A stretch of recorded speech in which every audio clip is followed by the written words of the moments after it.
Monsieur le vice-président. Mes questions porteront donc évidemment sur votre retour d'expérience après 5 années que vous avez passé à la tête finalement de l'autorité de contrôle prudentiel et de résolution. Cette autorité administrative dont nous ressentons bien que les missions sont essentielles, comme d'ailleurs chacun peut l'admettre, et on l'a très bien mesuré ce matin après vous avoir entendu.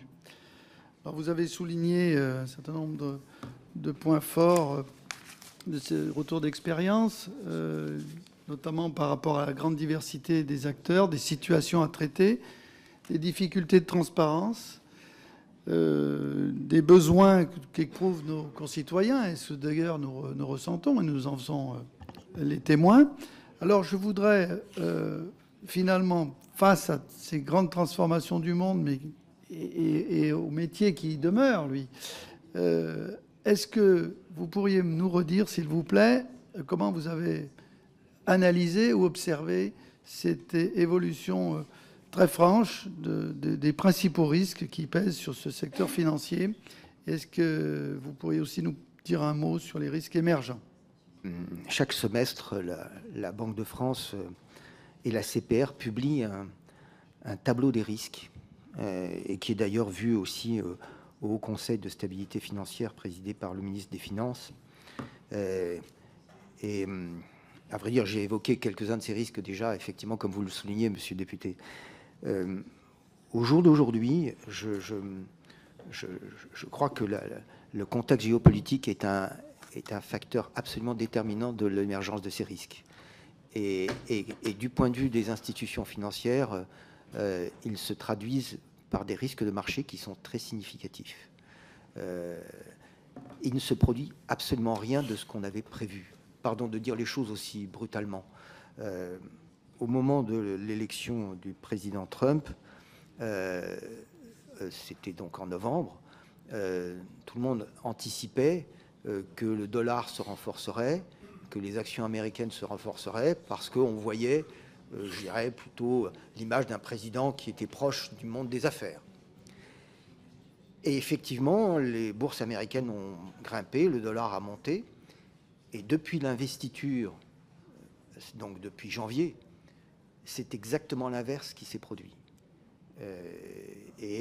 On observe effectivement une baisse du dollar et, je dirais, des difficultés sur notamment les valeurs technologiques qui sont quand même une composante, je dirais, quasiment de la moitié de l'indice boursier américain.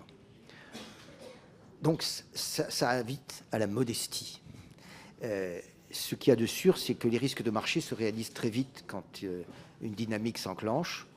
Et on ne peut que souhaiter à cet égard que, je dirais, les principales crises que nous avons, je dirais, à l'esprit trouvent une solution et permettent une stabilisation.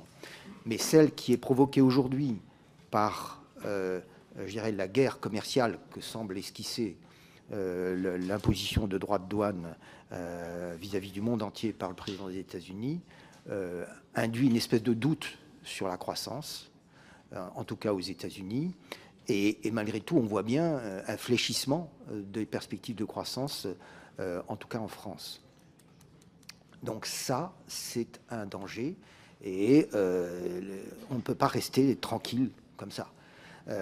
Donc ça, c'est des risques conjoncturels, pour en dire quelques mots. C'est vraiment très superficiel, mais malgré tout, c'est la réalité. Quant aux risques structurels que vous évoquez en deuxième lieu dans votre question, j'en ai deux à l'esprit. Un que j'ai évoqué, c'est effectivement le risque climatique. On l'oublie trop vite parce qu'effectivement, le court terme nous presse. Mais à vrai dire, chaque fois qu'il y a une catastrophe naturelle, on se rend compte combien il est présent. Enfin, il faut avoir à l'esprit ce qui s'est passé à Los Angeles, ces incendies. C'est absolument faramineux ce qui s'est passé. On peut aussi, je dirais plus proche de nos préoccupations nationales, avoir à l'esprit ce qui s'est passé à Mayotte. Ces désastres sont quand même voilà, d'une magnitude qu'on n'avait pas soupçonnée auparavant. Mais deuxième risque qui est structurellement très très sérieux, c'est le risque cyber. Alors j'ai évoqué tout ce que prévoit DORA, mais à vrai dire, ce que nous redoutons par-dessus tout, c'est effectivement un risque systémique qui viendrait bousculer l'ensemble des institutions financières je dirais, par une faille. Et le fait est que les institutions financières, beaucoup d'entre elles utilisent parfois les mêmes outils, les mêmes prestataires, les mêmes logiciels.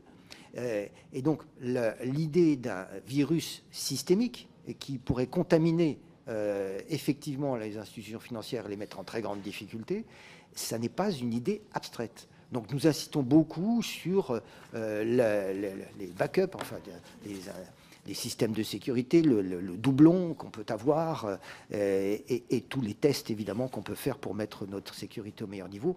Mais on ne peut pas dire qu'on soit à l'épreuve de toute attaque. Et quand on a le contexte que l'on a avec la Russie et la guerre en Ukraine, on sait que ça engendre une agressivité croissante, je dirais, même si on ne peut pas la tracer exactement. Et le nombre de virus qui essayent d'attaquer les institutions financières notamment, tous les jours, est absolument vertigineux. Non, juste peut-être une question très directe et peut-être trop directe, mais dans le prolongement de ce que vous avez dit et un peu par extension, considérez-vous finalement l'intelligence artificielle comme un risque? Vous avez d'autres questions ou pas? Non. Okay. Comme tout progrès technologique, je dirais, l'intelligence artificielle est un risque et un atout. Voilà. On sait combien c'est prometteur pour l'économie et pour les institutions financières tout particulièrement, mais ça accroît la vulnérabilité, la surface d'exposition. Et c'est bien pour ça que le règlement européen sur l'intelligence artificielle a été conçu. Évidemment, on nous reproche beaucoup en Europe d'être les premiers à réglementer, c'est sûr. Mais je pense que tout le monde y viendra. Et avant que le président Trump n'ait été élu, les réflexions sur une normalisation quand même de quelques règles aux États-Unis étaient déjà en cours dans des États des États-Unis. Donc je crois qu'on voit bien qu'il faut protéger les droits individuels et qu'il faut protéger aussi, je dirais, contre les biais, contre les dérives. L'intelligence artificielle, c'est associé au mot hallucination. Vous l'avez certainement entendu, parce que quand on ne la maîtrise pas, ça peut donner n'importe quoi. Voilà. Donc, on voit bien qu'il faut prendre quelques précautions.